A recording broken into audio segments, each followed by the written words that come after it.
When the phone rang that morning, I almost didn't pick it up. It was a number from the local branch of First Savannah Bank. I'd been their customer for nearly 40 years, so I assumed it was some routine update about interest rates or account statements. But the voice on the line wasn't cheerful, it was careful. "Mrs. Whitmore, this is Jason from the bank. Could you come in today? It's important." I drove down Bay Street in my old Buick, the same one my husband Robert had loved to polish every Sunday. The air smelled faintly of salt from the river. Inside the branch, Jason stood waiting, young, polite, nervous. He led me to a glass-walled office and closed the door behind us. "Mrs. Whitmore," he began softly, "a man came in last week claiming to be your son, Daniel Whitmore. He presented documents stating that you were no longer capable of managing your own finances. He tried to close your primary account." For a moment, the world narrowed. The hum of the air conditioner, the muffled phone rings outside, everything blurred. "He said I was what?" I asked quietly. Jason looked genuinely uneasy. "He submitted a power of attorney form signed under your name, along with a doctor's note confirming early dementia." He hesitated before adding, "We didn't process anything." Something about it didn't feel right. He slid the documents across the desk. I stared at the signature, my name written in a shaky imitation. The doctor's note was from a clinic I'd never visited. A notary stamp bled ink near the bottom, smudged just enough to look rushed. At the end of the form, Daniel's name appeared neatly typed. I took a long breath, the kind that steadies you more than calms you. "Thank you for calling me, Jason. I'd like to revoke any and all access he might have claimed." He nodded, opening a folder of forms. As I signed each line, my hand stayed steady, not because I wasn't hurt, but because shock has a strange way of sharpening you. When I finished, I looked up at him and managed a small, even smile. "He hasn't stolen my money yet," I said, "but he already took something far more valuable." When I got home, I placed my purse on the counter and sat at the kitchen table. The papers from the bank were still in their envelope. For a few minutes, I just stared at them. The afternoon light slipped through the lace curtains, tracing soft patterns across the wooden surface. Everything looked so normal, the tea kettle, the stack of mail, the small vase of magnolias, and yet nothing was. I pulled out the forged documents, spreading them across the table like a map of betrayal. Every line was filled with precision. My address, my date of birth, my supposed medical condition. There was even a letter from a clinic in Atlanta signed by a Dr. Carson who apparently believed I was in the early stages of memory loss. The signature, the seal, even the watermark looked official enough to fool anyone who didn't know better. I did know better.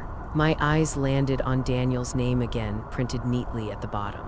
For a moment, I saw not the man who forged these lies, but the little boy who once cried when I threw away his broken toy truck. He couldn't stand to lose anything, not even something already broken.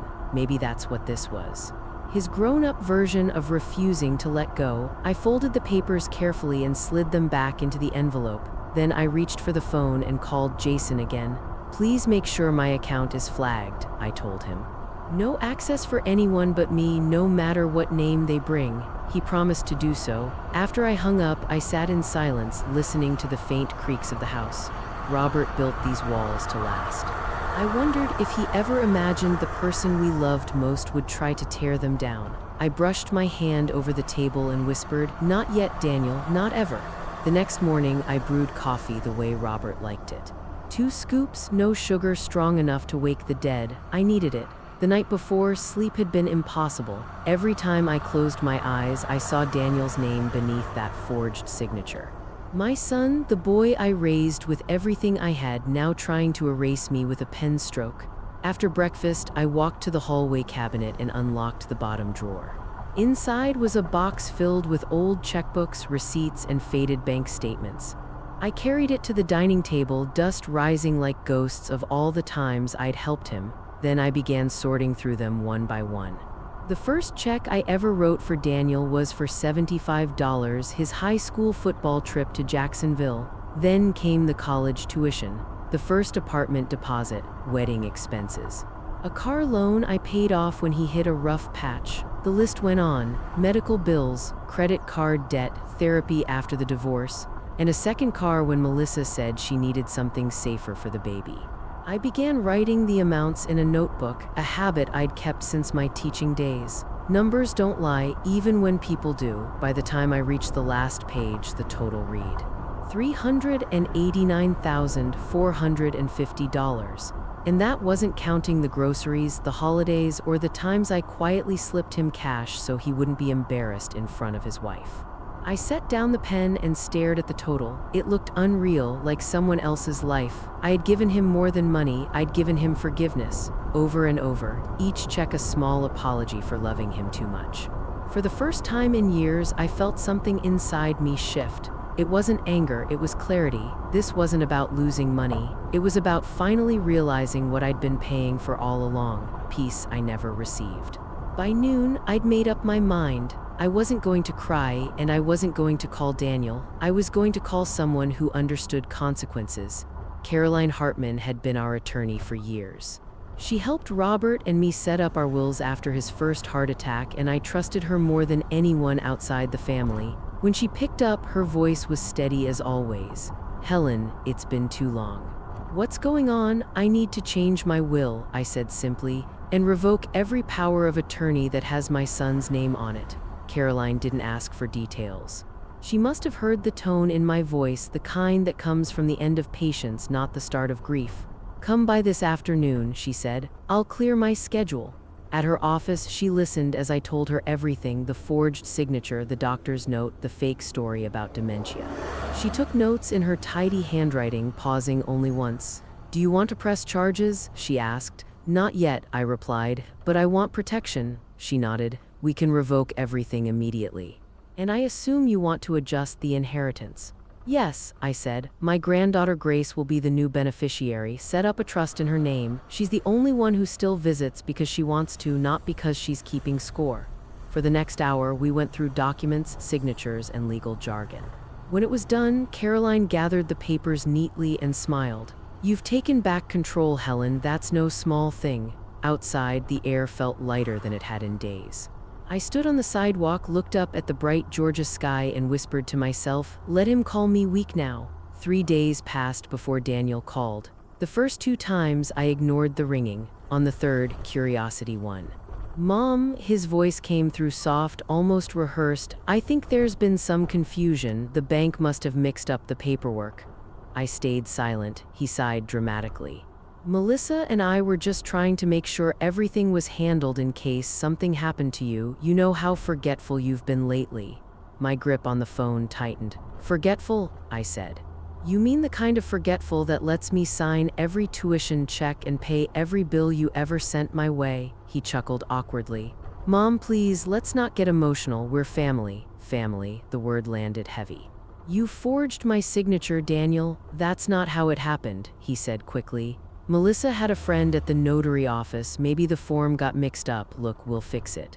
Just don't make this a big deal." "It's already a big deal," I said quietly. "You tried to take my life's work and call it love." There was silence, the kind that stretches too long until you can almost hear the truth breathing on the other end. Finally, he said, "You're blowing this out of proportion. If you start changing things legally, people will talk." "Let them," I replied. "I've spent enough years keeping quiet for your comfort." The next morning, his car pulled up in front of my house. I watched from the porch as he got out, same confident stride, same expensive jacket I'd probably helped pay for. He climbed the steps and stopped 2 feet away. "Mom, I'm here to talk face to face." "No," I said evenly. "You're here to convince me to forget." He opened his mouth, but I raised a hand. "You think being my son gives you rights to my decisions, my accounts, my dignity? It doesn't. You didn't earn those things. You borrowed them." His jaw tightened. "I was trying to help." "No, Daniel, you were trying to inherit early." He stared at me, searching for the version of me who would cave. She wasn't there anymore. I turned, opened the door, and before stepping inside said, "You haven't lost my money yet, but you've already lost your mother." Then I closed the door, not slammed, not locked, just closed, quietly, completely. For a few days there was silence. Then the storm began. It started with a polite email from Melissa, my daughter-in-law. The subject line read, "Let's talk, Mom." The message was syrupy and rehearsed, full of phrases like family unity and misunderstandings. She wrote that Daniel had only been acting out of concern and that I should reconsider the recent legal changes for the sake of peace. Attached was a photo of Grace from a year ago, smiling at Thanksgiving like guilt could be softened by nostalgia. I didn't reply. 2 days later, Pastor Evans from our local church called. "Helen, I'm not sure what's going on," he said gently, but Daniel came by. He seemed worried about you. Said you've been making rash decisions and forgetting details. His tone was kind, but underneath it I could hear the seed of doubt they were planting. "Thank you, Pastor," I said calmly. "But please tell my son I remember more than he wants me to." By the end of the week, a man named Peter from a financial advisory firm left a voicemail introducing himself as Daniel's consultant. He spoke with the confidence of someone who thought age meant weakness. "Mrs. Whitmore," he said, "I'd love to assist in reorganizing your estate to ensure your legacy remains intact." I didn't bother calling him back.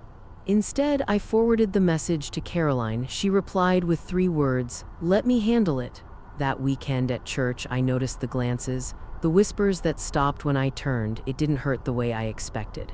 It only reminded me how fast truth becomes rumor when people prefer lies that sound polite. I went home, brewed tea, and sat by the window. The magnolia tree swayed in the breeze, steady, unbothered. That's how I wanted to be, rooted. Not reactive. They could spread stories, they could call me forgetful, fragile, senile, but I knew the truth. Silence wasn't surrender, it was strategy. The rumors didn't stop. They never do when silence unnerves people more than shouting. So I decided to give them something true to talk about.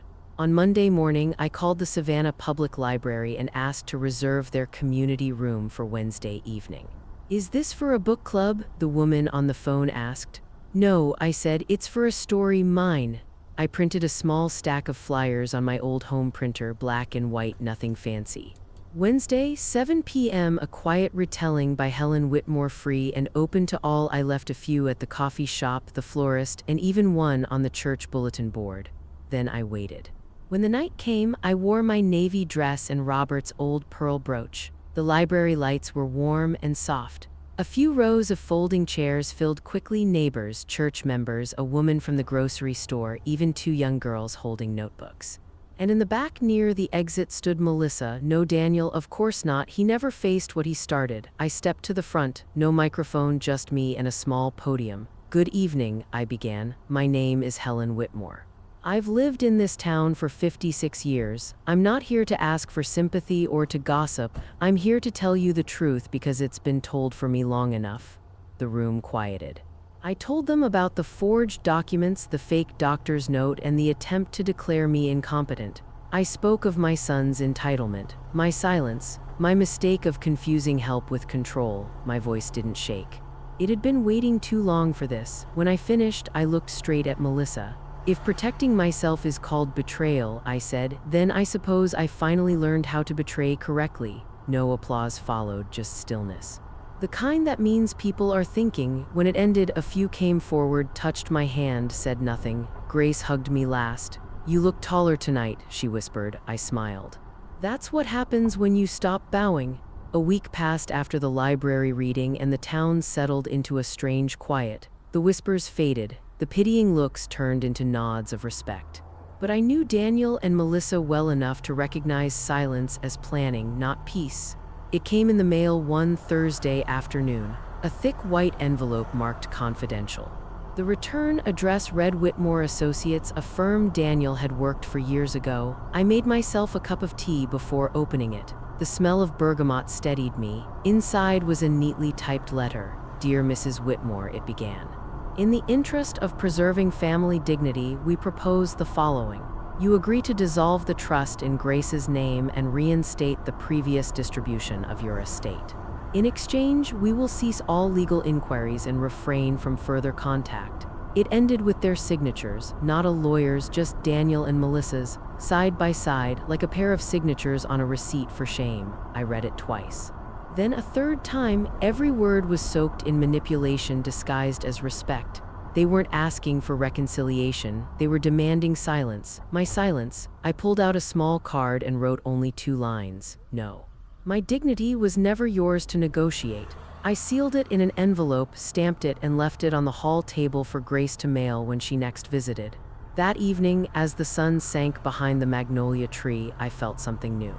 Not triumph, not revenge, just peace. The kind that comes when you finally stop explaining why you deserve to keep what's already yours. Grace came by the next morning, her hair still damp from the rain.